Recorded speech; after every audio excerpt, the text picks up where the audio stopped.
ప్రకటన విలపై 10% డిస్కౌంట్ ఇచ్చి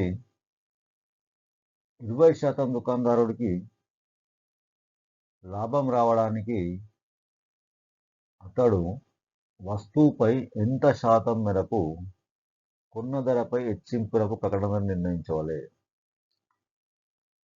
క్వశ్చన్ అర్థం చేసుకొని, ప్రకటన విల ఉందండి, కొన్న ధర సిపి అనుకుంటే ఈ కొన్న ధర ఏమవుతుందండి సిపి అనుకుంటే అతను ప్రకటన విల నిర్ణయిస్తాడు కదా కొన్న ధరపై. అతను ఎంత శాతం హెచ్చింపు చేస్తే అతనికి 20% లాభం వస్తుందండి. 20% లాభం వస్తుంది. చూడండి, మనం ఇచ్చిన డేటా రాస్తున్నాం. ఇక్కడ డిస్కౌంట్ ఎంత ఇచ్చిండండి? 10% డిస్కౌంట్ ఇచ్చిండు. ప్రాఫిట్ ఎంత రావాలండి? 20% రావాలా.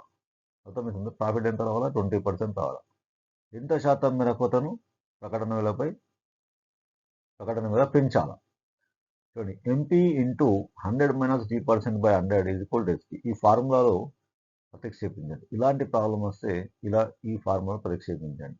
ఎంపీ తెలియదు కదా, సో రాయండి అలానే. మార్కెట్ ఎంపీ అంటే ఏంటి? మార్కెట్ ప్రకటన విల ఇంటూ 100 - 10 అండి. 100 - 10 అర్థమవుతుందండి. 100 - 10 ఎంత అండి? 90. డైరెక్ట్గా చేస్తున్నా. 90/100 ఈజ్ ఈక్వల్ ఎస్పీ ఎంత? సెల్లింగ్ ప్రైస్ ఎంత? సపోజ్ ఇక్కడ కాస్ట్ ప్రైస్ 100 అనుకుంటే, సెల్లింగ్ ప్రైస్ ఎంత అవుతుందండి? కాస్ట్ ప్రైస్ 100 అనుకుంటే సెల్లింగ్ ప్రైస్ ఎంత అవుతుంది? 120 అవుతుందండి. 20% ఎక్కువ ప్రాఫిట్ కదా. సో ఇక్కడ అర్థం, సెల్లింగ్ ప్రైస్ ఎంత? 120. ఇప్పుడు MP is equal to 120.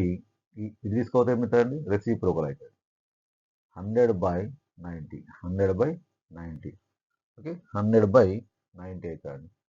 0 cancel అయిపోతుంది. 120 10s ఎంత అండి? 120 10s 1200 బై 9. దీన్ని డివైడ్ చేస్తే ఏమొస్తుంది? 33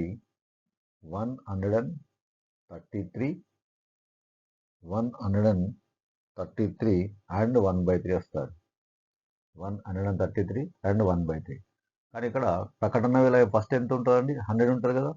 ఈ 100ను ఈ 133 నుంచి 1/3 నుంచి తీసేయాలి. 133 అండ్ 1/3 - 100 చేస్తే ఏమొస్తుంది? 33 అండ్ 1/3 వస్తుంది.